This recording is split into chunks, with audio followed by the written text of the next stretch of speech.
મારે એક personal share કરવું છે કે જ્યારે કીર્તિબેન પટેલ જેલમાં હતા 2020ની વાત છે, માઇટ બી એપ્રિલ કે મે મહિનાની, લોકડાઉન પછી કંઈક હાફ મર્ડરનો કેસ લાગ્યો હતો કીર્તિબેન ઉપર.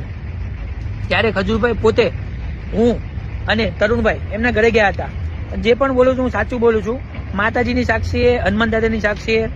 હનુમાન દાદા મારું કોઈ દિવસ સારું ના કરે, હું ખોટું બોલતો હોય તો કીર્તિબેન, અને પબ્લિકને પણ કહું છું. પણ લોકડાઉન સમયમાં જ્યારે કીર્તિબેન પટેલને જેલ થઈ હતી, ખજૂરભાઈ, હું અને તરુણભાઈ સુરેન્દ્રનગર એમના ઘરે ગયા હતા. એમના ઘરે જમ્યા હતા. એમના મમ્મી પપ્પાને સ્પેશિયલ આશ્વાસન આપવા માટે ગયા હતા કે તમારે અંકલ આંટી કંઈ પણ હોય તો કહેજો. અને ખજૂરભાઈ કીધું હતું એમને કે આપણે રિક્વેસ્ટ પણ કરીશું જેમ બને એમ જલ્દીથી બહાર આવે.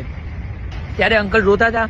અને હું મારું પર્સનલી કંઈ નથી બોલતો, અંકલે જે કીધું હતું ને એ બધી હું વાત કરું છું કે મારી 5 દીકરીઓ છે. રડતા રડતા બધી વાત કરતા હતા. એ ટાઈમ પણ ઇમોશનલ હતા, કારણ કે આ બેનને પણ કદાચ ફર્સ્ટ ટાઈમ જ જેલ થઈ હતી.